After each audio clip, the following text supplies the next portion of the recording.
Welcome back, everybody, to another episode of Murg Mayhem, where one take can cause mayhem.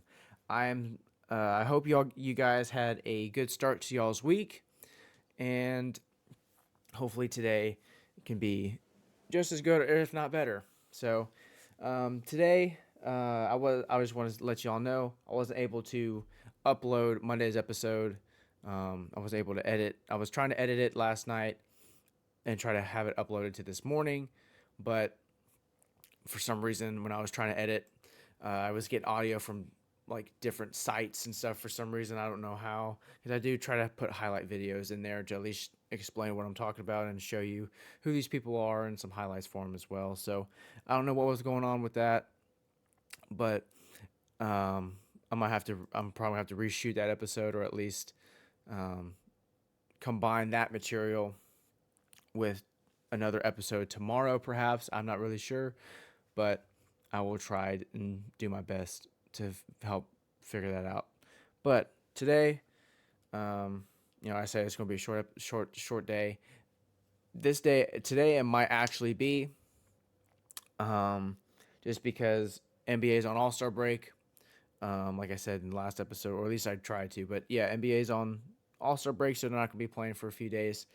NFL's season's over, and basically the only other sport that's upcoming is baseball. So a lot of baseball stuff happened. I'm gonna try to see, and there's one of my favorite shows does like they do like ball clubs in 30 days. So I'm going to do the exact same thing to give you my perspective on where these teams are and where they can go, and they're what my projections are for them going into the season. So let's start off with some signings here, because there's two for sure, and then there's two more reported. So four signings in total.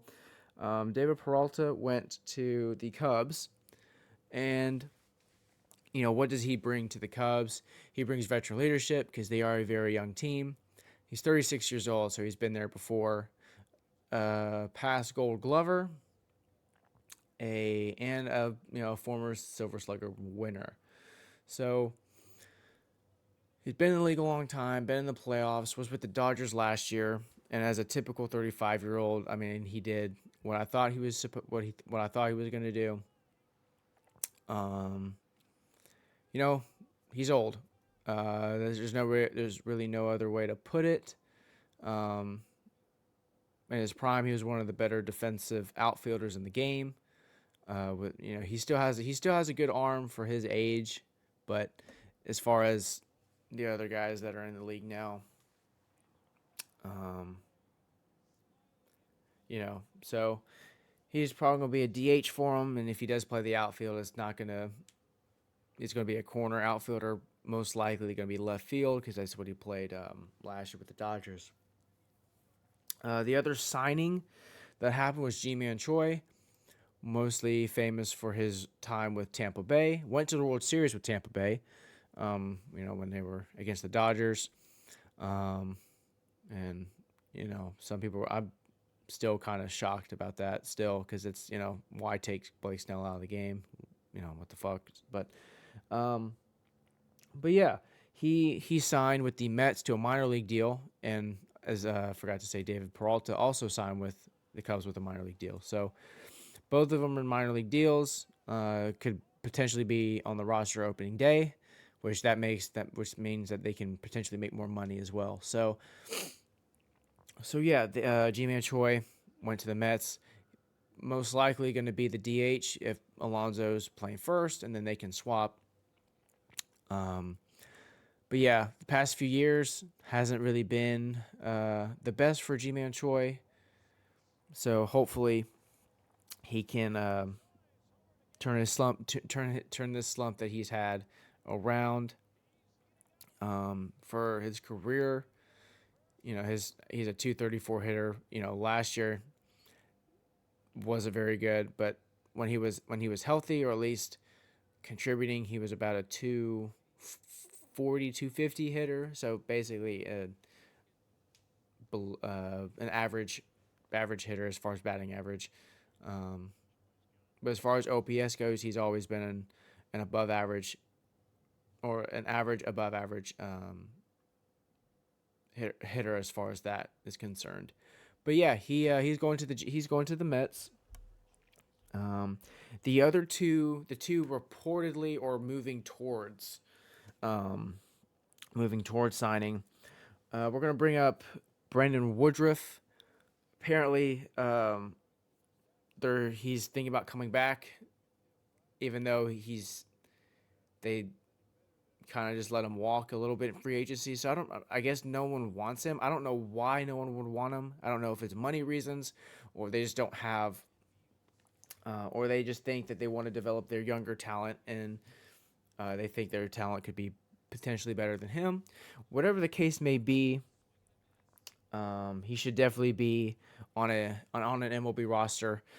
He's been with Corbin Burns, been a 1-2 punch in the NL Central and in the playoffs. He's been a good playoff performer and good regular season performer as well.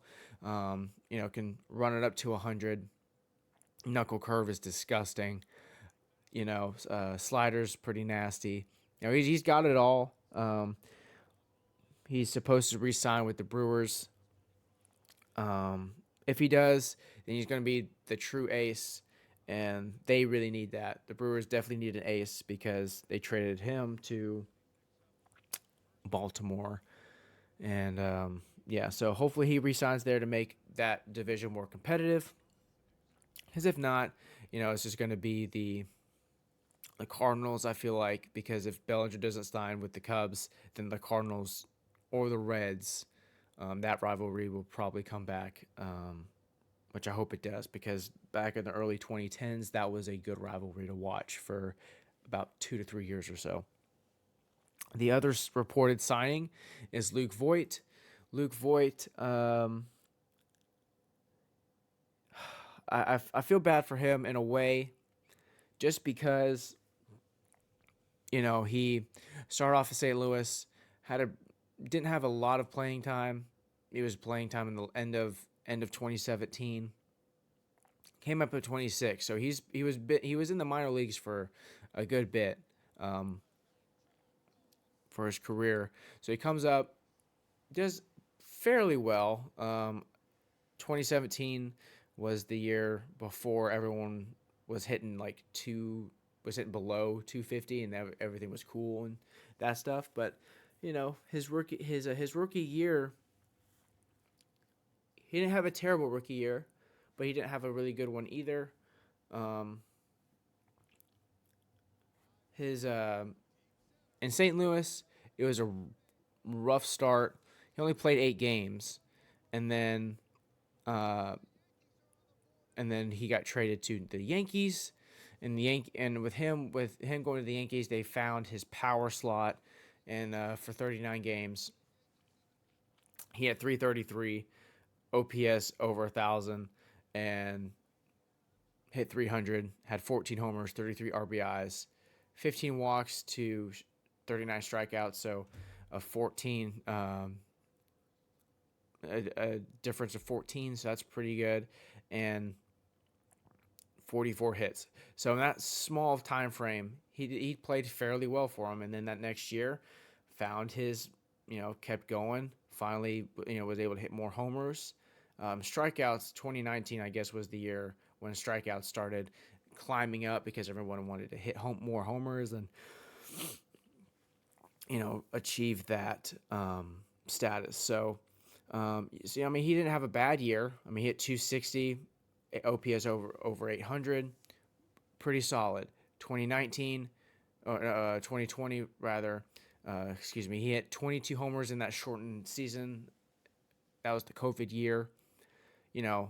Jose Abreu won MVP just because Jose Abreu hit over 300, led the league in hits, and led the league in RBIs with 60, led the league in slugging percentage and total bases, and played all the games.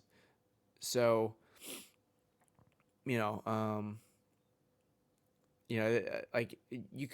1A, 1B. They both deserved it. I just think, just with that average, with 317, Jose Abreu deserved it a little bit more, and he deserved it just because in prior years, he's been the same consistent guy. And, I've always been a fan of Jose Abreu with the White Sox. Not really anymore right now, just because he's with the Astros, and I just don't like the Astros. But, hopefully Jose Abreu does get a World Series just because, to his career could. I don't think it's going to get him in the Hall of Fame, but, he's a 286 hitter, and he's nowhere near to even 2,000 hits. But we'll see when he retires. He's 30. He's 37, so he's probably not going to be in the league for very long. But he's going to be one of those good guys that was playing at the time. But yeah, Luke Voigt missed out on that MVP, and then 21, he and Rizzo got there, and Rizzo might be a better defensive first baseman than Voigt, but I mean offensively they were both performing just about the same.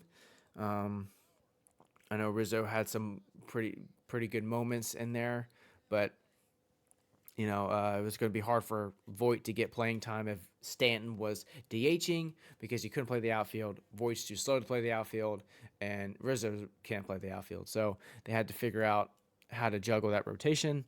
But yeah, 2021 was not his year. And then 2022 played with the Padres halfway through the year. Had a decent first half, I would say. I mean, his average was low, and he was turning into an above average hitter as far as OPS, but didn't really, gave him half the season, and then got traded to Washington with some other guys, with Robert Hassel and James Wood and Mackenzie Gore, and I think a few other names, for Josh Bell and Juan Soto. So, and then, Washington, he just did not, he still played just about the same. And then, last year he played 22 games with the Brewers, and then minor leagues, here we go. So, hopefully he can turn his career around so I can see him on TV, because I do like watching him. Hits the ball real hard. His swing is just one of those swings that I just love watching. Because it's just so violent when he comes through the zone, and when he does get into one, it can go a long way. But yeah, those are all the, and then the one other signing out is not for MLB, but Hyunjin Ryu is going back to the KBO. I don't know why. I've always been a good Hyunjin Ryu fan just because of how well he can pitch around the strike zone. Since he's in the strike zone so much, he can manipulate the umpires and manipulate the hitter's strike zone to chase. So hopefully he goes back, he can come back to the MLB, and hopefully he has a good year in the KBO, and hopefully he can come back. The one MLB team I'm going to talk about today, as far as my first ball clubs in 30 days, since there are 30 teams, are the Mariners. Mariners are a fun baseball team to watch. I love watching them, not just because of how young they are, but of how talented they are. Obviously, Julio Rodriguez is the guy. He's going to be that cornerstone for them for the next several years. Last year he had a bumpy start, and then comes back second half, helps them get into the playoffs. Hit 275 last year. Hopefully he can get that average up, because in his rookie year he had 284. So I mean, same year, more homers, more RBI. So he did improve in that, and in those categories there. But yeah, he does. Hopefully he can get up to that 300 mark, because if he does get to 300 mark for a little while, he will be a future first ballot Hall of Famer. If he hits about 290 and steals 30 or so bases every year until he gets up to about 28, then you can shut it down. He has the potential to be a first ballot Hall of Famer. The amount of defensive talent, his arm, how he commands the strike zone. while he's hitting. He's just a very, very five-tool talented player. As far as their depth chart with positions, Mitch Garver signed with Seattle, just won the World Series with Texas. So you have, and then that's a good backup catcher for Cal Raleigh, who's a switch hitter. Got better defensively. He's a better hitter against righties as far as contact. Power is with left when he hits power when he hits right-handed, and with left-handed he's a better average hitter. But Ty France, you didn't have a all-star in 2022. He kind of slumped this year, but I mean he's probably gonna have a good. I'm hoping he has a bounce back year. He's their first baseman for him, so he has a good shot. Dylan Moore is a guy that is going to be, I feel like, could be a dark horse for them just because he plays every position. He can play the outfield positions. He can play first, second, short. He could probably play third, but, they've got two guys that can hold it down fairly well over there. So he can play every position for them. J.P. Crawford, outstanding year last year. As far as his offensive production, I know 2022, no, 21, he's not really, as far as average, 21 and 23 were his better years, but he's mainly a defensive guy for them. They got Dominic Canzone and through a trade last year with Arizona. So left field might be, Luke Raley did play for the Mets or the Rays. One of the two, if not both. I know that he's been around too. But Luke Raley is a power bat for him. Left field might be an issue just because these three guys haven't been in the league for very long. So they are a young team. So, hopefully the left field won't be an issue for him. Center field, that's Julio's spot. Right field, Mitch Haniger is back for him, longtime manager, Mariner player. Glad he's back. He went to San Francisco, opted out, and came right back to Seattle. So I'm glad that he's able to be back, able to bring that veteran presence back. And, in 2021, he had a really good year. As far as average, no, he had 253. I guess that's good. That's where we're headed now. 100 RBIs, 39 homers, OPS over 800. Defensively, he's not the greatest, but offensively, he can swing the bat for you. I'm glad that he's back. And then designated hitter, you could put both catchers and Haniger just because of his defensive lack of defensive ability, just because he is getting a little older, and he just wasn't the best defender. He has a decent arm, just as far as everybody else in the league. Talk about defense, his isn't really able to be compared to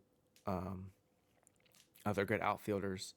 But third base, Luis Urias played with Boston last year, and then he was a good postseason hero for Milwaukee in 22. Josh Rojas came in the trade with Canzone for Sewald for Sewald to go to Arizona. So Josh Rojas, hopefully he can, because when he played better with Seattle than he did with Arizona, and his 4 home runs last year were with Seattle. So hopefully he can carry that through to this year. So and then Jorge Blanco just signed with them in free agency. So they got better, not only offensively but defensively. And Mitch Garver, they got Jorge Polanco as far as a switch hitter. This team could be more dangerous than they were last year. Starting rotation, they have a good big three. I feel like George Kirby is their ace, or will be their ace moving forward. Um, the amount of command, the command that he has with his sinker, with all of his pitches, he's not a guy that's gonna just light you up with 10 strikeouts a game. That's not really his mo. His mo is to try to put the ball in play to have his defense work. Um, but he could, but he's got the stuff to strike out 10 a game. Um, but yeah, I can't say any. I'm speechless when I watch him pitch. I love watching him pitch. His sinker's arguably one of the best in the league, if not the best. When Tim Wakefield died, he did throw a knuckleballs to honor him, and that knuckleball was dirty, dirty as hell. You know, he is their ace moving forward, and I can't. There's no other way for me to put it. Luis Castillo was in the trade, thing at 21. I'm not sure when he came, but he did get traded. It was 22. 22. Also helped him get into the playoffs. Um, Helped him get into the playoffs too to make that late push. Um, and those two guys, as far as a 1-2 punch, are just as good, or if not just as good as anybody else in the American League, especially in the American League West. Um, Logan Gilbert, I mean, he's not. I don't know. Like he's tall. He's 6'6", so it's a different arm slot, different angle when he does pitch. 13-7. So he's not like it's not like he's not good. I just think he's not a number 3 starter. I would say he's like a number 4, game 4 starter. But with in postseason, he's basically their third guy. That's basically all they have.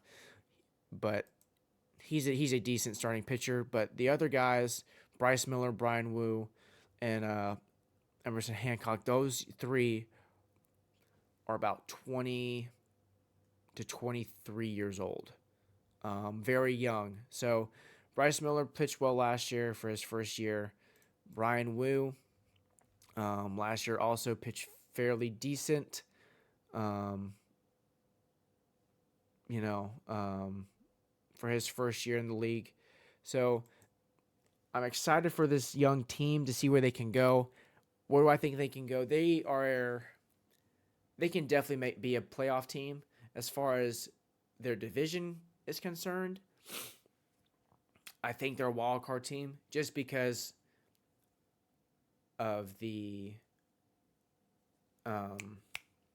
Astros and Rangers. The Rangers still haven't signed Jordan Montgomery back, so they might be a little worse on the starting rotation. But you're getting back Max Scherzer and Jacob deGrom, hopefully Kumar Rocker and Jack Leiter in the farm system, so they could be bumped up. So I'm excited to see where this team where the Mariners can go, just because of the uncertainty with Texas right now, and I loved watching the Mariners and Astros go at it, even though I do feel like when they did play against one another, it's hard to see, but you can definitely tell when some umpires when the home plate umpire will give some people calls on some others. But hopefully they can come back and beat Houston in the division series if it gets to that point. But I do think that they are a wild card team, just because they have to find a way to win, get in that spot because there's 2 divisions. Last year Baltimore and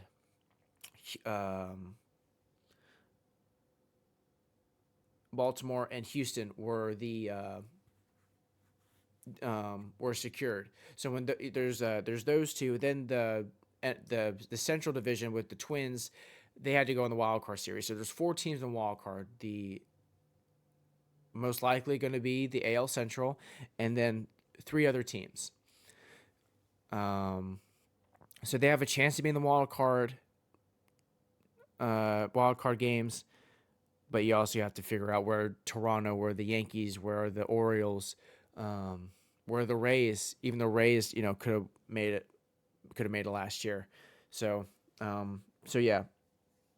In conclusion, this team is a very fun team to watch. Going to be a fun team to watch for a long time, and I think they could definitely make it to the division series this year in the playoffs. Um, oh shoot, I forgot. I didn't even mention their bullpen. Uh, my bad. Bullpen. They have one of the best closers in the business, Andres Munoz, Matt Brash, Gross, um, sliders, crazy with crazy movement. But they do need some bullpen guys. They have two lefties, but I do feel like they do need another good bullpen arm. But they're solid. They're it's just this whole team is young for the most part. So that's the only disadvantage they have is they don't have a lot of veterans on that team. But yeah, that's about it for the Mariners. So I guess there's two special segments. I'm bringing back what the hell happened again. This was about the Incarnate Ward and Texas A&M Commerce. Them two, they were playing the Southland Conference. They were going through the layup line, shaking each other's hand, blah blah blah. Someone was probably talking shit, and a fight just broke out of nowhere. And punches were thrown. One of the team managers for one team got busted up. A woman in the stands got punched in the face and was hurt. And I don't know how many security guards, if they did have security there. It was out of control. Suspensions are going to be dealt with. I don't even like. You're not. It's not like y'all are gonna go really far, and I don't know. When I saw that, it was. I didn't. I don't know. I was speechless when I saw it, and like they have. I mean, y'all had they had to have gotten. They had to figure out a way to stop it, but they weren't able to figure it out, and a lot of people were hurt. So hopefully, we won't have to see that ever again. But yeah, that is another segment of what the hell happened. The other special segment that I have is top 10 or top 5, top 10 Tuesday. So today, I was having trouble to figure out what list I was going to make, but I'm going to do a top 10 list of small forwards in NBA history, or who I think is the top 10 in that position. So number one, obviously LeBron James. LeBron has been in the league since he was 18, all-time leading scorer, four-time champion. His resume and his accolades speak for themselves. A lot of people are like, well, KD is better than LeBron. All around, no. But as far as scoring, I don't know. KD's a better jump shooter for sure. But as far as scoring in general, all around scoring, no.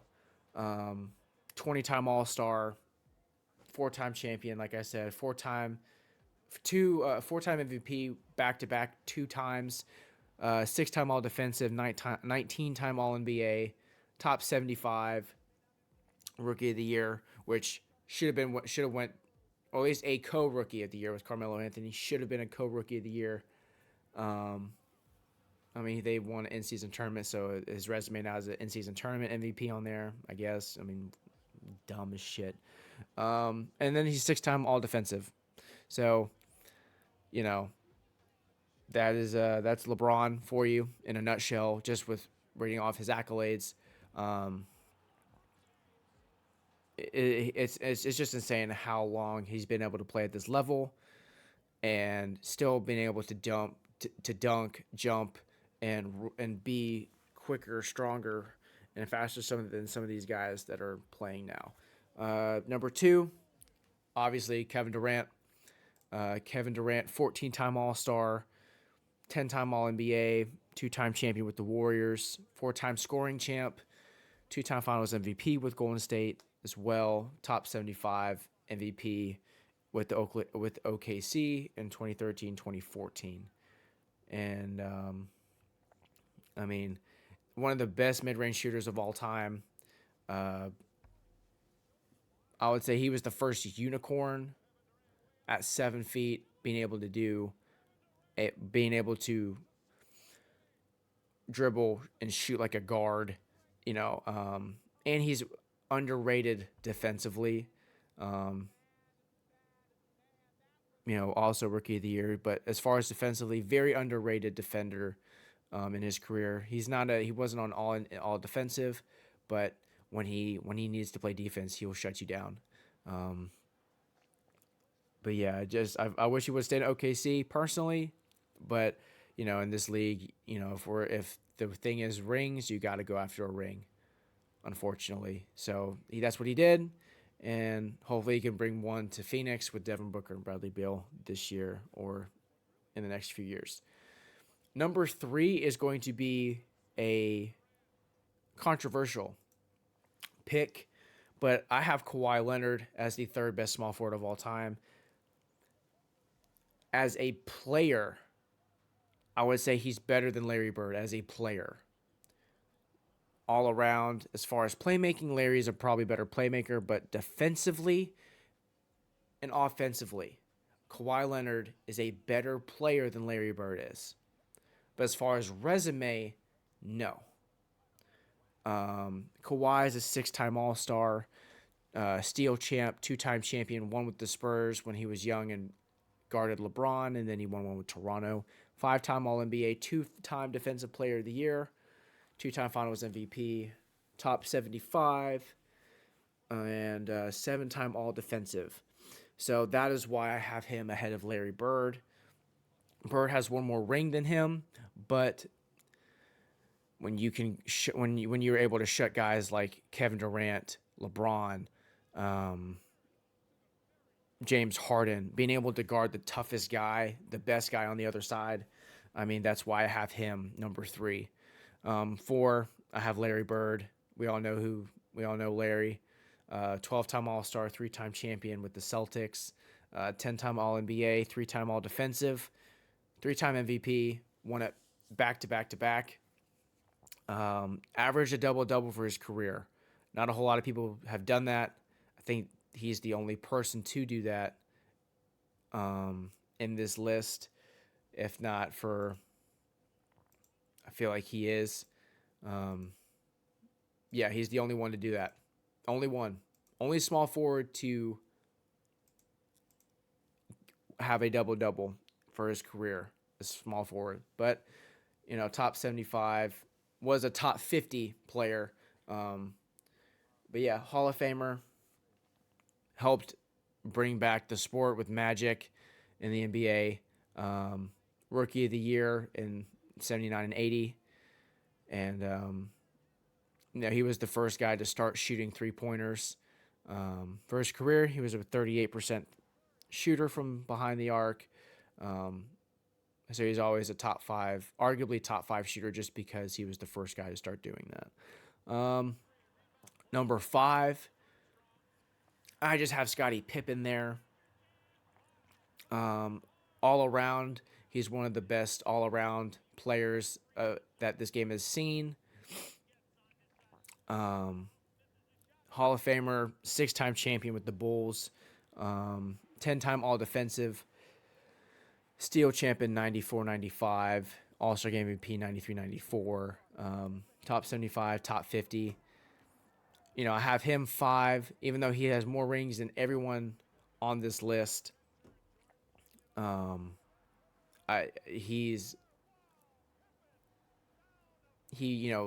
Like Jordan, if Scottie wasn't there to help Jordan, Jordan wasn't there to help Scottie. That was the type of thing. But yeah, one of the best defenders this game has ever seen as well. 6'8". Um, you weren't getting by Scottie Pippen. So, also he averaged about 2 steals a game. So, he was going to be in the passing lane. Um, and he helped define, like made the term point forward, but Scottie was able to be the one that helped amplify it a little bit more because he started running the offense with Jordan.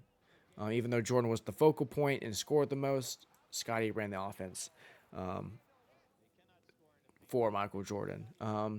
Number 6, I have James Worthy, 3-time champion with the Lakers, um, Finals MVP, 7-time All Star, 2-time All NBA, and top 50, top 75.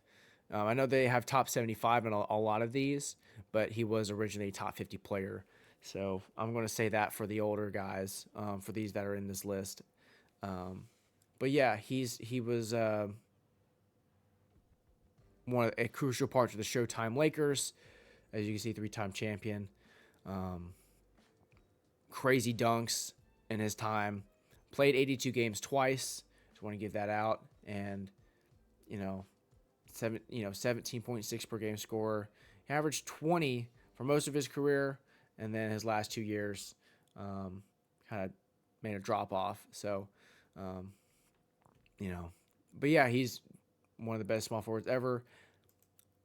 This is where it's going to be kind of. Some people could say it's controversial. Some people say it's not. I have Carmelo Anthony 7. Um, as of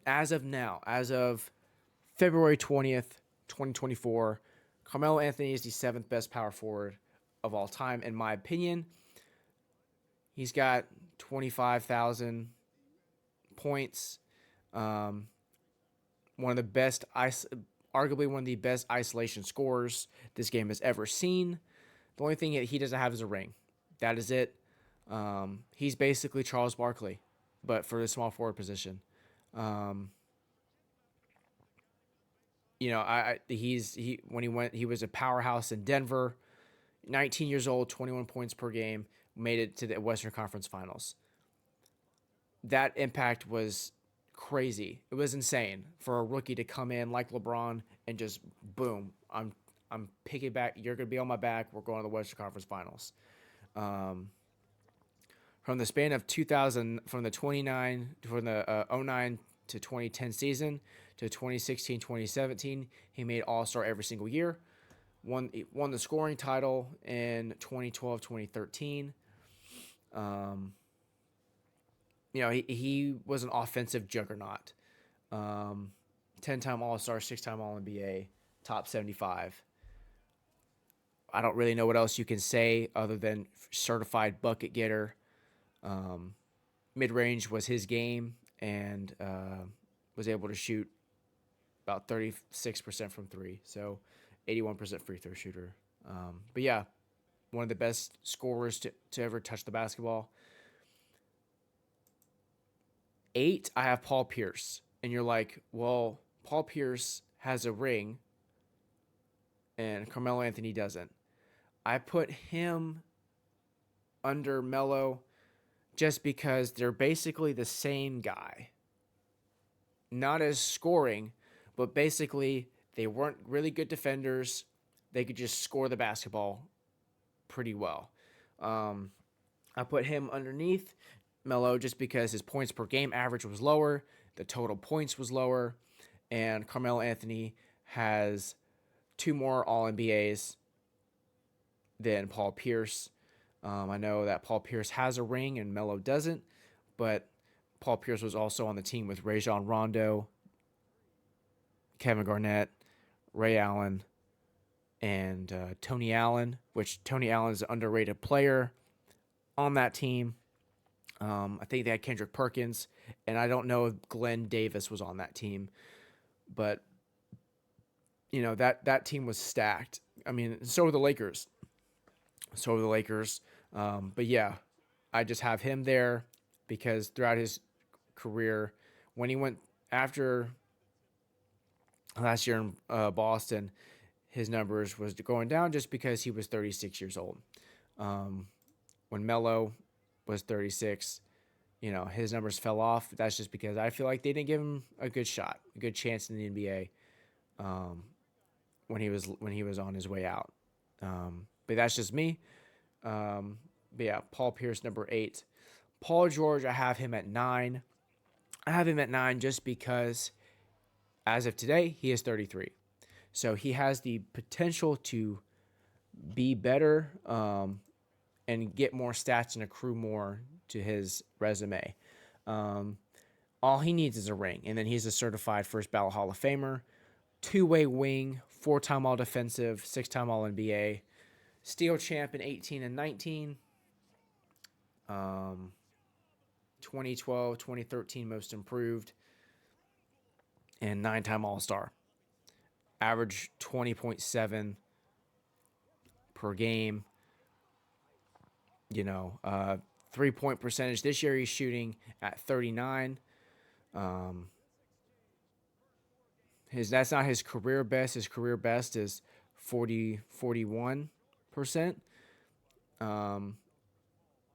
91% from the free throw line as of now in this current season. But 20-point per game scorer for his career. One of the best two-way wings that the game, in my opinion, has ever seen in the modern era. But yeah, and then number 10, I have Dominique Wilkins.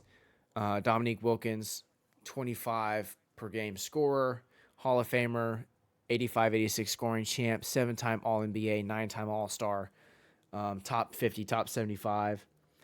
I just have him here. A lot of younger guys know him just from his dunks, but he really could score it. In 85-86, won the scoring title, averaging 30 a game. One of the best dunkers of all time. Unfortunately, he played in an era with Larry Bird and the Celtics. Even when he was on his way out of the league in Orlando, he played 27 games. Just wanted to retire in the NBA. And then second last year, he was with the Spurs, averaged 18. So he was a certified bucket getter throughout his whole career. 3-point line, that wasn't really his game. His game was a lot of I'm a slasher. I'm going to dunk on you, and get some mid-range buckets. But yeah, I mean, he the only thing he needed was a ring, and if he had a ring, he'd probably be right where Paul Pierce was. I would just flip that. So if Dominique Wilkins had a ring, he would be number 7. Just because of how dominant he was in his era. And, it's just unfortunately he played with Larry Bird. Honorable mention. And, I feel like I don't really know what Wednesday would be a good thing for, but I think Wednesday would be a good what if. Basically, what Marvel has a what if. Basically, in other multiverses, what would happen in that multiverse? Grant Hill would be a good what if, because Grant Hill, when he was with Detroit, my God, was this dude a cold MF? This guy was basically being handed down the torch from Michael and Scotty and all those guys. It went from Isaiah, from Larry Bird and Magic, to Jordan, and then from Jordan it was supposed to be to Grant Hill. Unfortunately, he got injured, and injuries delayed his career. As far as numbers, he just wasn't the same after that injury. He's a Hall of Famer, 7-time All-Star, 5-time All-NBA, Rookie of the Year in 94-95. Went to Duke with Leitner and one of the best college teams of all time underneath Coach K. as well. Played 18 years in the league, so you knew that he had some value. It's just it sucked when, you know, after that year, after 99 2000 with Detroit, he got injured, and then he just wasn't able to be the same. Um, but yeah, well deserved Hall of Famer, one of the best broadcasters out in the business right now, and I'm glad that he got into the Hall of Fame with his resume, and as short as it is, he was one of the better small forwards to ever play this game. On that note, I hope everybody has a good rest of their day, and I will be back at this tomorrow. So, I will see you guys next time. Peace out.